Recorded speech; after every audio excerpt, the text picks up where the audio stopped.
Welcome to Time News Studios.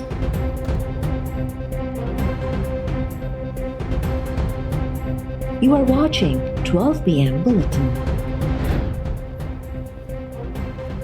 Senate में opposition ॿिनि हिस्सनि में विरहाइजी वई। नवाज़ लीग जे सेनेटर आज़म नज़ीर तारड़ खेनि अलॻि अपोजिशन बेंचिस अलाट करण जी घुर करे छॾी। सेनेट में ॻुझूं कैमरास लॻाइण वारे मामले जी जांच कराइण जो बि मुतालबो। आज़म नज़ीर तारड़ चयो त यूसुफ रज़ा गिलानी खे अपोजिशन लीडर बणाइण लाइ 5 तोहफ़ा उमाणिया विया। नवाज़ लीग सेनेटर जे बयान ते यूसुफ रज़ा गिलानी जे हामी सेनेटर्स जो एहतजाज। BAP जे सेनेटर्स खे तोहफ़ो सॾण ते हुकूमती मेंबर्स जो बि गोड़। दिलावर ख़ान ग्रुप ऐवान मां वॉकआउट करे वियो। PTI senator Faisal Javed opposition खे परचाए वरितो। पख्तूनख्वा मिली अवामी पार्टी ऐं जमात इस्लामी जे सेनेटर वॉकआउट ख़तमु करे ऐवान में वापसि अची विया।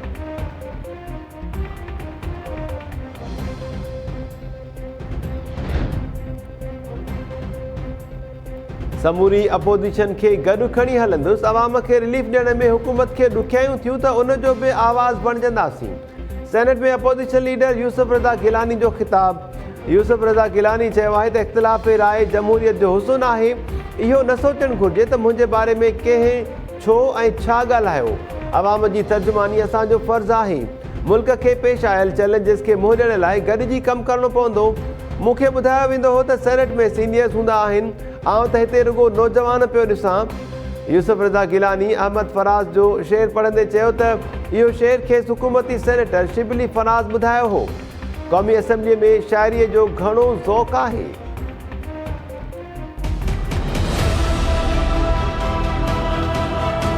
नेशनल असेंबली में तो बहुत ज़ौक़ है। इधर मुझे शो किया जाता था कि यहाँ ज़्यादा एल्डरली लोग होते हैं, मगर मैं तो उलट देखा, यहाँ तो यंगस्टर ज़्यादा हैं। शिबली फराज साहब ने एक शेर मुझे सुनाया, यूसुफ न थे मगर सरे बाजार आ गए। खुश फहमियाँ ये थीं कि खरीदार आ गए। आवाज़ देकर छुप गई हर बार जिंदगी। हम ऐसे सादा दिल थे कि हर बार आ गए। अब दिल में हौसला ना सकत बाजुओं में है कि अब के मुकाबले में मेरे यार आ गए।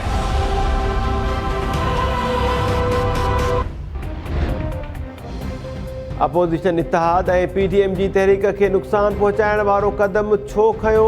जवाब ॾियो। मौलाना फज़लुर रहमान जी मंज़ूरीअ सां पीपल्स पार्टी ऐं ANP खे शोकाज़ नोटिस जारी। शाहिद खाकान अब्बासी चयो आहे त पीपल्स पार्टी ऐं ANP खां वज़ाहत घुरी वई आहे त छो BAP खां वोट्स वरिता। अहसन इक़बाल बिलावल भुट्टो ज़रदारी खे ॿार करार ॾींदे चयो आहे त बिलावल जे ग़लति क़दमनि सबबि पीपल्स पार्टी खे ई नुक़सान थी रहियो आहे।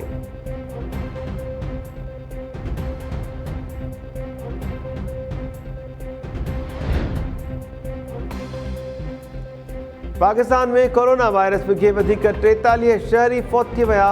24 कलाकनि दौरान 4323 शहरनि में कोरोना वायरस जी तस्दीक थी। कोरोना टेस्ट मस्बत अचण जी शरह 10% रिकॉर्ड। पंजाब जी सिहत वारी वज़ीर डॉक्टर यास्मीन राशिद जो चवणु आहे त स्मार्ट लॉकडाउन जा मस्बत नतीजा अचणु शुरू थी विया आहिनि। लाहौर में कोरोना केसिस घटिजी रहिया आहिनि।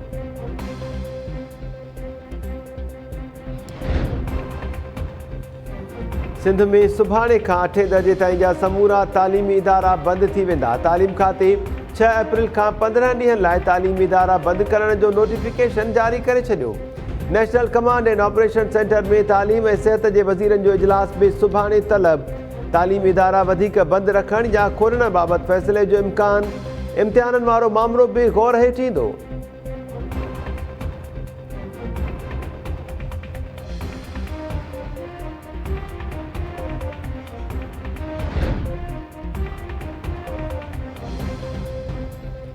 सवाबी में दहशतगर्दी टोड़ अदालत जे जज आफ्ताब आफरीदी ऐं संदसि चइनि घर भातियुनि जे क़त्ल में मुलविस जवाबदारनि ख़िलाफ़ केस दाख़िल। FIR में सुप्रीम कोर्ट बार एसोसिएशन जो सदर अब्दुल लतीफ़ आफरीदी ऐं संदसि पुट समेत 8 जवाबदार नामज़द।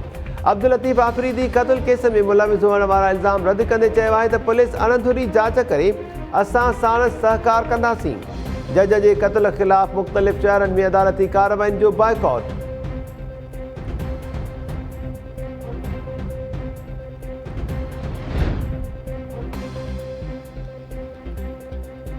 सिंध में सलाहकारनि ऐं ख़ासि मुआविननि खे वज़ीरनि जा उहिदा ॾियण ख़िलाफ़ दरख़्वास्त ते सिंध हुकूमत खे जवाबु जमा कराइण लाइ 3 हफ़्तनि जी मोहलत।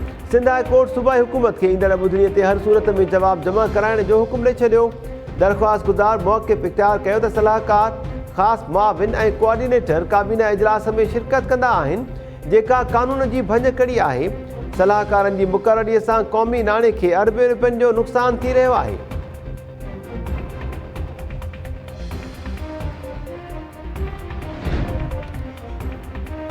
हैदराबाद भरिसां ज़ाल मुड़ुस जा फाहा ॾिनल लाश हथे।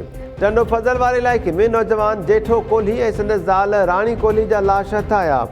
पुलिस मूजिबि नौजवान जो वण में टंगियल लाश मिलियो ऐं संदसि ज़ाल राणी जो घर मां लाश हथायो। जोड़े आपघात कयो या क़तल थियो, इन हवाले सां जांच करे रहिया आहियूं।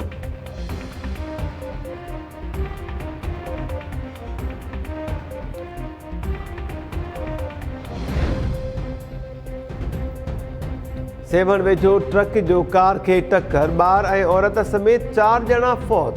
झांगारा रोड ते ॻोठ शहपात रिंद वटि हादिसो। 2 वरहनि जो आज़ान, 35 वरहनि जी आइज़ा मसूद चांडियो ऐं साईंदाद बारी जो फौत थी विया। वाक़े बाद ट्रक ड्राइवर फरार, पुलिस ट्रक तहवील में वठी छॾी।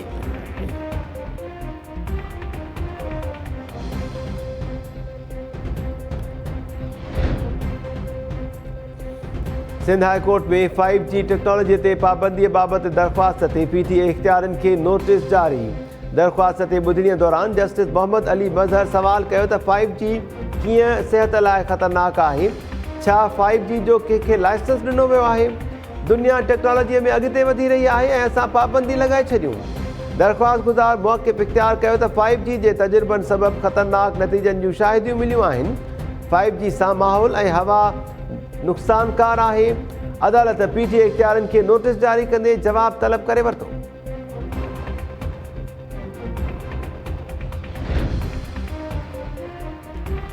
सिंध हाई कोर्ट में शहरनि जी गुमशुदगीअ बाबति केस में IG सिंध, DG रेंजर्स, घरू खाते ऐं ॿियनि धुरियुनि खे नोटिस जारी कंदे 11 मई ताईं जवाबु तलब करे वरितो।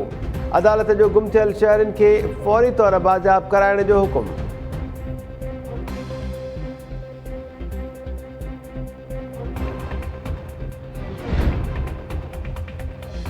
शिकारपुर में मासूम बालक गटर में ॿुॾी फौत थियण वारे वाक़िए में एडमिनिस्ट्रेटर ऐं चीफ म्युनिसिपल ऑफिसर सुभाणे अदालत तलब। डिस्ट्रिक्ट एंड सेशन जज मुश्ताक कलवर पान मुरादो नोटिस वठंदे ऑफिसर्स खे तलब कयो।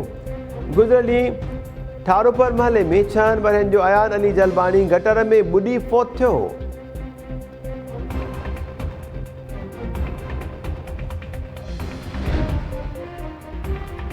ऐं काज़ी अहमद में ज़मीन ते कब्ज़े ख़िलाफ़ कानिया बिरादरी जो नवाब शाह रोड ते धरनो। औरतुनि ऐं ॿारनि जो बि वॾो अंगु धरणे में शामिल।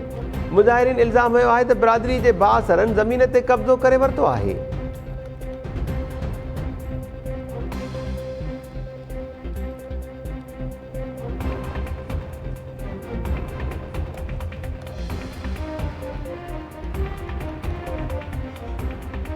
अस्सलाम वालेकुम नाज़रीन, टाइम न्यूज़ में अवां खे वरी ख़ार चऊं था। मां आहियां महताब अली नूर। हेडलाइन्स वारी थियूं, तफ़सीली ख़बरुनि सां गॾु हाज़िर थियूं था शॉर्ट ब्रेक खां।